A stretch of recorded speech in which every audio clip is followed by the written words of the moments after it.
तो बच्चों, मौज लो, रोज लो, ना मिले तो खोज लो से शुरुआत करते हैं हम आज के टॉपिक की, या कहें हम आज के एक नए चैप्टर की, जिसका नाम है भौतिक जगत। क्या नाम है उसका? भौतिक जगत। तो इस चैप्टर में हम बात करेंगे किसकी? फिजिक्स की। किसकी बात करेंगे हम? फिजिक्स की। फिजिक्स होता क्या है, फिजिक्स में आपको क्या क्या चीजें पढ़नी है, इन सब की बात हम करेंगे इस चैप्टर में।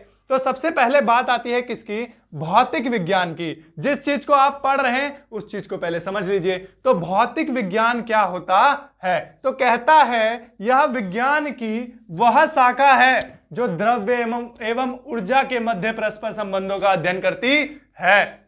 ये वो शाखा है जिसमें आप नेचर में होने वाले सारे फिनोमिनन, जितने भी काम हो रहे हैं, उन सब के बारे में पढ़ेंगे। जैसे हम चल रहे हैं, है ना, हम चल रहे हैं, गाड़ी चल रही है, हमें स्पीड में दिख रहा है, अच्छा इतने स्पीड में, हम कैसे पता कर रहे हैं? ये हमें कौन बता रहा है? फिजिक्स। कौन बता रहा है हमें? फिजिक्स। हर एक चीज में फिजिक्स है, हमारे बोलने में, हमारे देखने में, हमारे सुनने में, हमारे चलने में, हमारे गाने में, हर एक चीज में क्या है? फिजिक्स है। आ रही है बात समझ? तो इस फिजिक्स को समझने के लिए हम सबसे पहले बात करेंगे किसकी? द्रव्य की। किसकी बात करेंगे? द्रव्य। द्रव्य या पदार्थ? द्रव्य या पदार्थ। तो द्रव्य उस वस्तु को कहते हैं जो क्या घेरती है? स्थान घेरती है। सबसे इंपॉर्टेंट चीज, पदार्थ क्या होता है? जो क्या घेरे?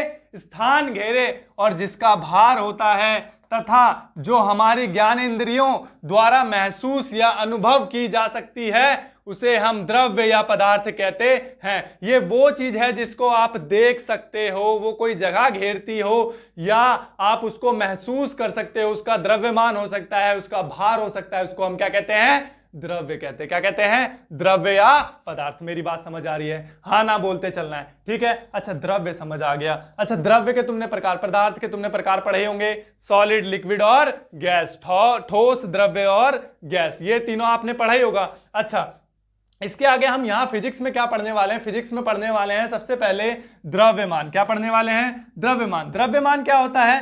किसी भी वस्तु में पदार्थ की मात्रा, किसी भी वस्तु में पदार्थ की मात्रा क्या कहलाती है? द्रव्यमान कहलाती है। क्या कहलाती है? द्रव्यमान कहलाती है। किसी भी वस्तु में कितना पदार्थ है वो क्या कहलाएगा? द्रव्यमान कहलाएगा। जैसे तेरे शरीर में किडनी, हार्ट, क्या कहते हैं, छोटी आंत, बड़ी आंत, ये सब क्या है? तेरा द्रव्यमान है। क्या ये सब तेरा द्रव्यमान? क्या ये कहीं बदलेगा?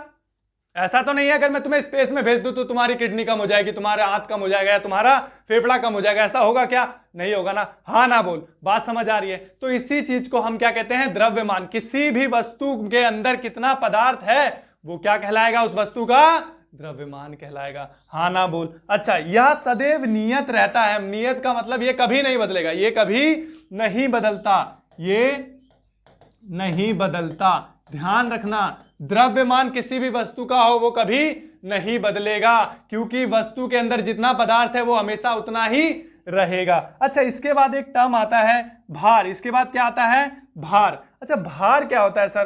भार क्या होता है? भार को हम इंग्लिश में, द्रव्यमान को हम इंग्लिश में मास कहते हैं, और भार को इंग्लिश में क्या कहते हैं? वेट कहते हैं। क्या कहते हैं? वेट। दिख रहा है क्या? हाँ ना बोल। दिख रहा है? अच्छा, तो भार क्या है? भार क्या है? वह बल जिससे पृथ्वी किसी भी वस्तु को अपनी ओर आकर्षित करती है, उसे हम क्या कहते हैं? भार कहते हैं। क्या कहते हैं? भार। देखो, द्रव्यमान और भार में बहुत बच्चे कंफ्यूज हो जाते हैं, सर दोनों को नापते तो किलोग्राम में, तो दोनों सेम क्यों नहीं? भाई, द्रव्यमान का मतलब है वस्तु के अंदर कितना पदार्थ है, और भार का मतलब है वो पृथ्वी पर कितना बल लगा रहा है, उसको हम क्या कहते हैं? भार। अगर मैं तुझे उल्टा खड़ा कर दूं और वेटिंग मशीन उल्टा रखूं, क्या ना पाएगा? नहीं ना पाएगा। नपा पाएगा क्या? नहीं नपा पाएगा, क्योंकि तुम गुरुत्वाकर्षण बल किस तरफ लगा रहे हो? नीचे की तरफ। इसीलिए हम उस बल को किस में नापते हैं? भार में नापते हैं। किस में नापते हैं? भार। जिसका सूत्र क्या है? W बराबर m इंटू जी। W बराबर m इंटू जी। अब बोलेगा m क्या है? m क्या है भाई? m है द्रव्यमान। m क्या है? द्रव्यमान। अच्छा, g क्या है सर? g क्या है? गुरुत्व त्वरण, जो पृथ्वी पर कितना रहेगा? 9.8 मीटर पर सेकेंड स्क्वायर। हाँ ना बोल, बात समझ आ रही है? आपको याद रखना है, पृथ्वी पर कितना रहेगा? 9.8 मीटर पर सेकेंड स्क्वायर, और अगर आप चांद पे जाओगे तो 2.5 मीटर पर सेकेंड स्क्वायर। तो ये हर जगह पे, मतलब आप इस सौर मंडल, अपने गैलेक्सी में जहां जहां अलग अलग ग्रहों पे जाओगे, अलग अलग क्या कहते हैं उसे, चीजों पे जाओगे, तो तुम्हें अलग अलग गुरुत्व त्वरण मिलेगा। ये त्वरण हमेशा बदलता रहता है, इसी कारण आपका भार बदलता है। आप अगर पोल पे जाओगे तो आपको पता है कैसा लगेगा, ध्रुव पे जाओगे तो आप वेटलेस, आपको महसूस ही नहीं होगा कि आपका कोई वजन है, क्योंकि वहां पर जी कितना है, शून्य। कितना है, 0 मीटर पर सेकेंड स्क्वायर। और इसी कारण आपका भार कितना हो जाएगा, शून्य हो जाएगा। कहता है भार का मान गुरुत्व त्वरण पर निर्भर करता है। अगर त्वरण बढ़ेगा तो भार भी बढ़ेगा, अगर त्वरण घटेगा तो भार भी घटेगा। एक बात बताओ, एक फैक्ट वाली बात बताओ, देखो ध्यान से समझो। अगर तुम्हारा चांद पे भार, कहां पर भार, चांद पर भार, अगर तुम्हारा चांद पे भार नापा जाएगा ना, किस पे नापा जाएगा, चांद पे। चांद पे अगर तुम्हारा भार नापा जाए तो तुम्हें पता है तुम्हारा भार कितना है, तुम्हारा भार हो जाएगा W। चांद पे समझो, ये चांद है, चांद पे तुम्हारा भार पता है कितना होगा, 1/6, जो तुम्हारा कहां पर है, पृथ्वी पर। जो तुम्हारा भार कहां पर है, पृथ्वी पर। अगर तुम 60 किलो के हो ना यहां पर, तो चांद पर कितने किलो हो जाओगे पता है, मात्र 10 किलोग्राम। कितने किलोग्राम, मात्र 10 किलोग्राम। अगर तुम्हारा भार पृथ्वी पर 60 किलोग्राम है तो चांद पर तुम्हारा भार कितना हो जाएगा, 10 किलोग्राम। मेरी बात समझ आई, हाँ ना बोल। क्योंकि जो चांद पर भार है वो पृथ्वी के भार के कितना गुना कम हो जाता है, 6 गुना कम हो जाता है। कितना गुना कम हो जाता है, 6 गुना। अच्छा आगे चल, और बात समझ। इस त्वरण का इस त्वरण का मान भूमध्य रेखा से ध्रुवीय क्षेत्रों की ओर जाने पर बढ़ता है। अगर आप भूमध्य रेखा से ध्रुवीय क्षेत्र की ओर जाएंगे तो आपका त्वरण क्या होता जाएगा, बढ़ता जाएगा। कहता है भार का मान परिवर्तित होता रहता है। भार का मान, ये देखो सिंपल बात कह रहा ना, भार सदैव बदलेगा, हमेशा क्या होता रहेगा, परिवर्तित होता रहेगा। अगर आप पोजीशन अपना बदल रहे हैं तो भार भी क्या होगा, बदलेगा। हाँ ना बोल। अच्छा इसके बाद बात आती है, ये तुम्हें द्रव्यमान और भार समझ आ गया। द्रव्यमान क्या है, ये कभी नहीं बदलेगा, पर भार बदलेगा। दोनों को नापा जाएगा किसमें, किलोग्राम में। किसमें नापा जाएगा, ऐसा ही मात्रा किसका क्या है, किलोग्राम। दोनों का, द्रव्यमान का भी और भार का भी। पर द्रव्यमान और भार में यही फर्क है कि द्रव्यमान कभी नहीं बदलता और भार बदलता रहता है। हाँ ना बोल भाई, बोलो। अच्छा इसके बाद आता है भौतिक राशि। क्या आता है, भौतिक राशि। भौतिक राशियां क्या हैं, तो कहता है भौतिक राशियां 2 प्रकार की होती है। भौतिक राशियां होती क्या है, भौतिक राशि को कुछ इस प्रकार लिखो अपनी कॉपी में अगर लिखना चाहो तो, भौतिक राशि वह राशि है जो इस पृथ्वी या इस हमारे वातावरण या फिर हमारे प्रकृति में किसी भी चीज को नापने के लिए इस्तेमाल हो, किसी भी चीज को नापने के लिए इस्तेमाल हो, वो राशियां क्या है, भौतिक राशियां। जैसे अगर तुम क्या कहते हैं किसी दुकान पर गए चीनी लेने, क्या बोलोगे, क्या बोलोगे कि 1 किताब चीनी देना। अरे भाई तुम क्या बोलोगे कि भैया 100 ग्राम चीनी देना, भाई 1 किलोग्राम चीनी देना। क्योंकि हम जानते हैं चीनी को वो नापने का यूनिट है, क्योंकि चीनी नापा जाएगा किसमें, किलोग्राम या फिर ग्राम में। तो वही वो जो राशि है वो किलोग्राम या ग्राम, वो क्या है, वो भौतिक राशि। वो क्या है, भौतिक राशि। टाइम देखते हो क्या, सेकंड में देखोगे ना, या घंटे में देखोगे, या मिनट में देखोगे। क्यों देखोगे, क्योंकि उसको नापने के लिए जो भौतिक राशि बनी है वो सेकंड, मिनट या फिर घंटा बनी है। आ रही है बात समझ। तो समय क्या है, भौतिक राशि। द्रव्यमान क्या है, भौतिक राशि है। लंबाई क्या है,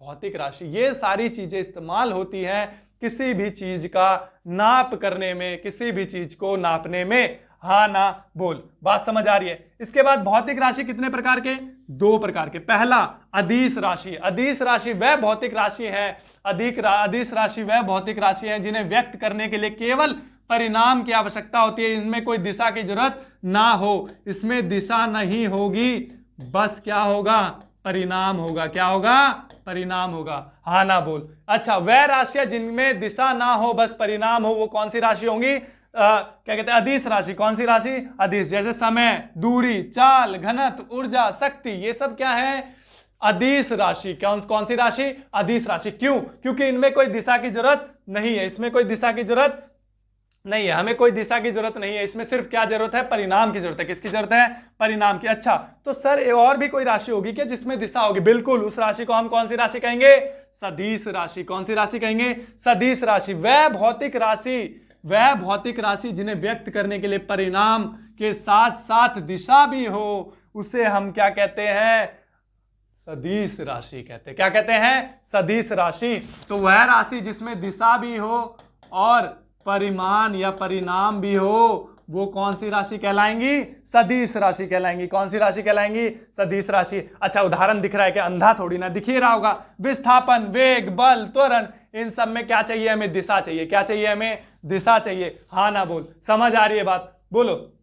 अच्छा इसमें कह रहा है, ये देखो यहाँ पे एक सवाल भी पूछा गया, निम्न में से कौन सी एक सदिश राशि नहीं है, सदिश राशि नहीं है। अच्छा त्वरण सदिश है, वेग वेग बोल, सदिश, ऊर्जा अदिश, विस्थापन कौन सी राशि, सदिश राशि, क्योंकि विस्थापन तो भाई एक दिशा में होती है ना, विस्थापन और दूरी में फर्क तो आप 9th क्लास में पढ़ चुके हैं, ये बताने वाली बात तो है नहीं। विस्थापन सबसे छोटी दूरी, और क्या कहते हैं जो दूरी होती है वो कुल तय की गई दूरी को हम क्या कहते हैं, दूरी कहते हैं। क्या कहते हैं, दूरी, या कुल लंबाई, किसी भी रास्ते की कुल लंबाई क्या कहलाएगी, दूरी कहलाएगी। हाँ ना बोल, बात समझ आ रही है। अच्छा, तो विस्थापन हमेशा एक दिशा में होगी पर दूरी की कोई दिशा नहीं है, इसी कारण से यहां पे कौन है, अदिश राशि, ऊर्जा, तो ये सदिश राशि नहीं होगा।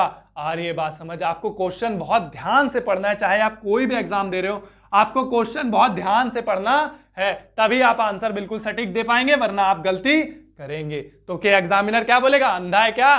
समझ आ रही है बात। अच्छा, फिर आता है मात्रक। क्या आता है, मात्रक। मात्रक क्या है, मात्रक कहता है किसी भी भौतिक राशि के मापन के लिए मात्रक के प्रयोग में लिया जाता है। अब मैं गया दुकान पे, मैंने बोला भैया ऐसा करो 4 किलो क्या दे दो, चीनी दे दो, 4 किलो क्या दे दो, चीनी, तो क्या वो समझ जाएगा, बिल्कुल उसको समझ आ गया कि मैं कितना किलो चीनी मांग रहा हूं, 4 किलोग्राम। वही मैं गया, मैंने बोला किताब है भाई, 4 किलो किताब दे दो, 4 किलो रद्दी दे दो। तो यहां पे मैं किसकी बात कर रहा हूं, मात्रक की बात कर रहा हूं। उसको नापने का एक मैं क्या बता रहा हूं, उसको मात्रक बता रहा हूं। किलोग्राम क्या है, मात्रक ही तो है। मैंने बोला कितना टाइम लगेगा यहां से मुझे दिल्ली जाने में, कहा 22 घंटा। अरे भाई 22 घंटा मतलब वहां जो घंटे का इस्तेमाल किया वो क्या है, मात्रक है। तो मैंने समय को किसमें व्यक्त किया, घंटे में। तो हम किसी भी भौतिक राशि को जिसमें व्यक्त करते हैं वो क्या कहलाता है, मात्रक कहलाता है। क्या कहलाता है, मात्रक। यहां से मेरा घर कितना किलोमीटर, आपको थोड़ी ना पता, आप थोड़ी ना गए, पर मुझे पता है कितना है, 2 किलोमीटर। कितना है, 2 किलोमीटर। तो किलोमीटर को नापने के लिए जो मैंने इस्तेमाल किया, जो मैंने इस दूरी को नापने के लिए इस्तेमाल किया वो क्या है, किलोमीटर। क्या है, किलोमीटर। तो वो क्या कहलाएगा, मात्रक कहलाएगा। क्या कहलाएगा, मात्रक। हाँ ना बोल, समझ आ रही है बात। मात्रक वो है जो भौतिक राशियों को मापने के लिए इस्तेमाल होता है। अच्छा, मात्रक 2 प्रकार के होते हैं, पहला मूल मात्रक, दूसरा व्युत्पन्न मात्रक। मूल मात्रक मतलब जो शुद्ध रूप में है, ये समझ ले, बिल्कुल शुद्ध, जो प्योर है उसे हम क्या कहेंगे, मूल मात्रक। व्युत्पन्न मतलब जो मिलावटी है। कैसे है वो, मिलावटी है। कैसे मात्रक है वो, मिलावटी मात्रक है। देख कैसे समझ आएगा अभी, ध्यान से देख। मूल मात्रक, मूल मात्रक कहता है वह मात्रक जिन्हें व्यक्त करने के लिए अन्य मात्रकों की आवश्यकता नहीं होती, उसे हम क्या कहते हैं, मूल मात्रक। खरा सोना है भाई, क्या है ये, खरा सोना, खरा हीरा, इसको किसी की जरूरत नहीं है। इसी तरह आपको भी किसी की जरूरत नहीं होनी चाहिए, आप जो हैं अपने दम पर होने चाहिए। तो यहां कहता है, तो मूल मात्रक में क्या क्या है, सबसे पहला द्रव्यमान। क्या है, सबसे पहला द्रव्यमान, जिसको आप किसमें नापते हैं, किलोग्राम में। किसमें नापते हैं, किलोग्राम। फिर दूसरा क्या है, दूरी, जिसको आप किसमें नापते हैं, मीटर में।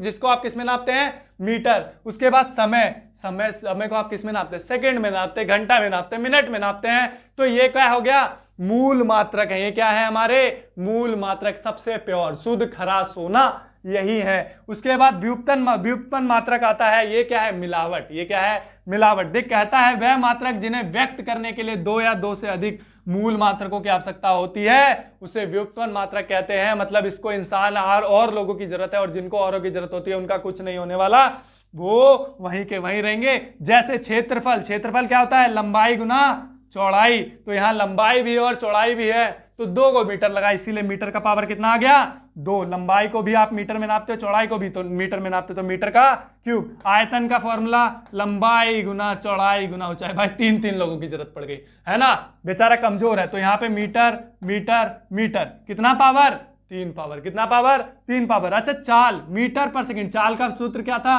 दूरी बटे समय। हाँ ना बोल भाई, 9वीं में पढ़ा है, कमजोर बच्चा थोड़ी ना है। अच्छा, मीटर पर सेकंड क्या है इसका, मीटर पर सेकंड। यहां पे मीटर भी है और सेकंड भी है। देख भाई, दो का अलग अलग लोगों का सहारा ले रहा है।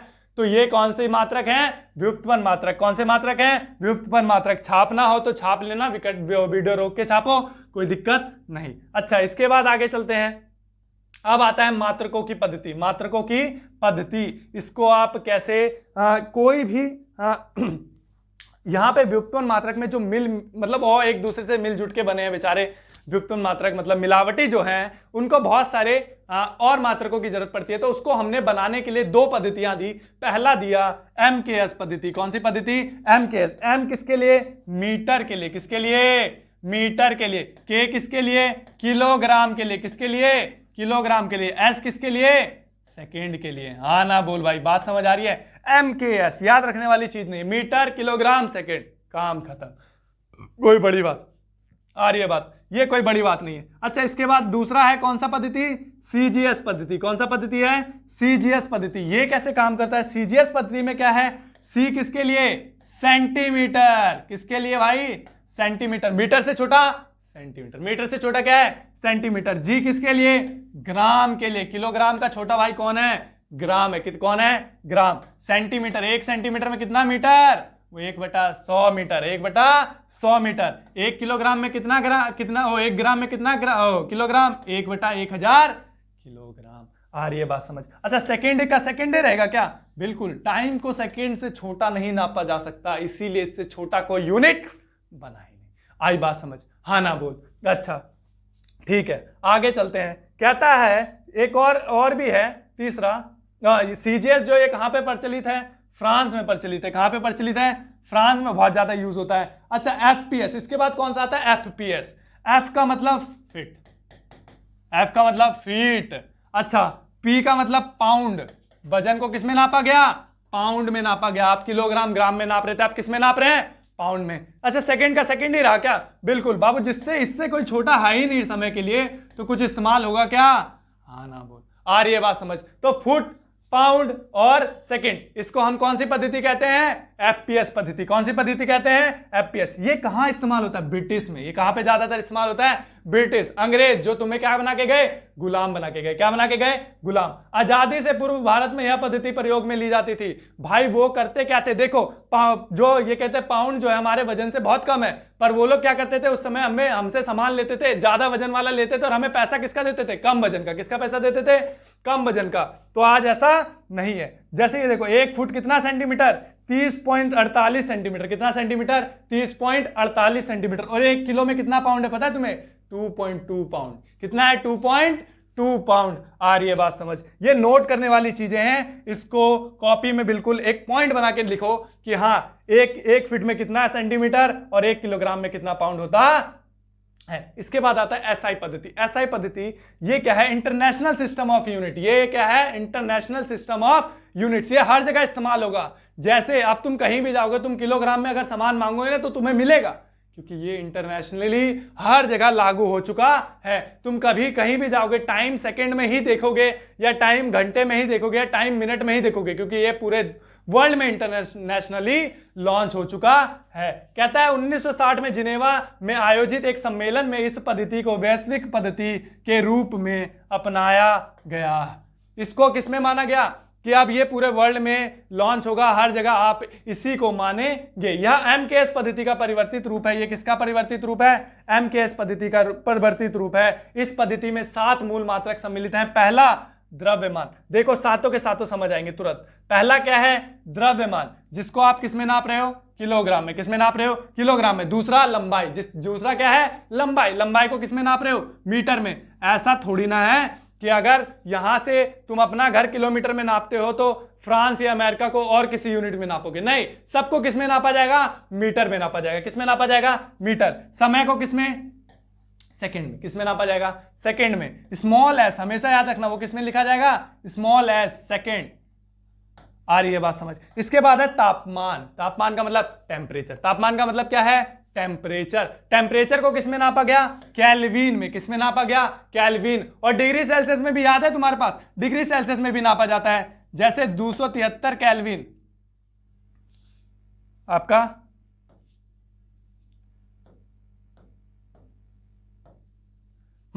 तो समझते हैं 273 केल्विन। 0 डिग्री सेल्सियस में कितना केल्विन?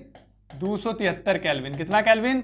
273 केल्विन। अगर 0 डिग्री सेल्सियस टेम्परेचर है तो कितना केल्विन की बात कर रहा है? 273 केल्विन। अब जितना भी डिग्री सेल्सियस बढ़ाओ, बस उसमें 273 ऐड कर दो, वो किस में बदल जाएगा?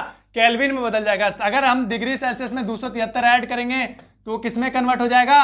केल्विन में कन्वर्ट हो जाएगा। किस में कन्वर्ट हो जाएगा? केल्विन में। हाँ ना बोल, बात समझ आ रही है। अच्छा, इसके बाद है विद्युत धारा। इसके बाद क्या है? विद्युत धारा। भी पढ़ोगे आप आगे क्लास में विद्युत धारा। आप वैसे 9-10 में पढ़ के आ चुके होंगे कि विद्युत धारा होता क्या है। तो विद्युत धारा क्या होता है? आवेश की बहने की दर क्या कहलाता है? विद्युत धारा कहलाता है। क्या कहलाता है? विद्युत धारा। इसको आप किस में नापोगे? एम्पियर। भाई इसको बताने वाली बात है नहीं, इसकी खोज ही की थी एम्पियर ने, इसी वजह से इसको हमने नाम दे दिया। इसका यूनिट क्या मान लिया? एम्पियर। क्या मान लिया? एम्पियर। इसके बाद ज्योत की तीव्रता, मतलब वो जो आग है तुम्हारी, उसकी तीव्रता को किसमें नापा जाता है? उसको हम नापते हैं कैंडेला। किसमें नापते हैं? कैंडेला में नापते हैं। इसको हम सीडी भी तुम्हें कहीं जगह लिखा दिखेगा। सीडी, सीडी का मतलब वो मत समझ लेना जो टीवी वगैरह में पहले लगता था। सीडी मतलब कैंडेला, सीडी मतलब कैंडेला। उसके बाद है पदार्थ की मात्रा। आप पदार्थ की मात्रा को किसमें नापोगे? तो वो है क्या? मोल। वो क्या है? मोल। उसको हम किसमें नापते हैं? मोल। और आपको बता दूं, मोल की संख्या के लिए एक सूत्र भी है जो आपने 9th में पढ़ा होगा, अगर आप अच्छे पढ़ने वाले हो। वरना अभी बता देते हैं, आप अभी से भी अच्छे पढ़ने वाले बन सकते हो अगर आप ध्यान दोगे। मोल की संख्या क्या है? दिया गया द्रव्यमान बटे कोई भी वस्तु है उसका दिया गया द्रव्यमान बटे निश्चित द्रव्यमान। क्या कहलाएगा? मोल संख्या कहलाएगा। क्या कहलाएगा? मोल संख्या। जैसे मुझे बोले 50 ग्राम पानी, क्या बोले? 50 ग्राम पानी। 50 ग्राम पानी का मतलब मैं जानता हूं 50 ग्राम पानी। पानी का मतलब क्या है? H2O। किसकी बात कर रहा है? H2O। और H2O का मैं द्रव्यमान जानता हूं, कितना होता है? 18 ग्राम। जब आप इसको काटोगे तो आपके क्या आ जाएगी? मोल संख्या आ जाएगी। क्या आ जाएगी? मोल संख्या। तो आप किसी भी पदार्थ की मात्रा निकालते हैं तो किसमें निकलेगा? मोल में निकलेगा। किसमें निकलेगा? मोल में। हाँ ना बोल, समझ आ रही है बात? अच्छा, आगे चलते हैं। अब इसके बाद बात आती है दूरी के मात्रक। किसकी बात आती है? दूरी के मात्रक। बहुत बड़े बड़े मात्रक भी हैं दूरी के और बहुत छोटे मात्रक भी हैं। बड़े मात्रक जैसे ये रहा तुम्हारा खगोलीय इकाई, इसको हम इंग्लिश में कहते हैं एस्ट्रोनॉमिकल यूनिट। क्या कहते हैं इसको हम? Astronomical unit. देख AU दिख रहा है, ए का मतलब एस्ट्रोनॉमिकल, जो एस्ट्रोनॉट्स यूज करते हैं, एस्ट्रोनॉमिकल यूनिट।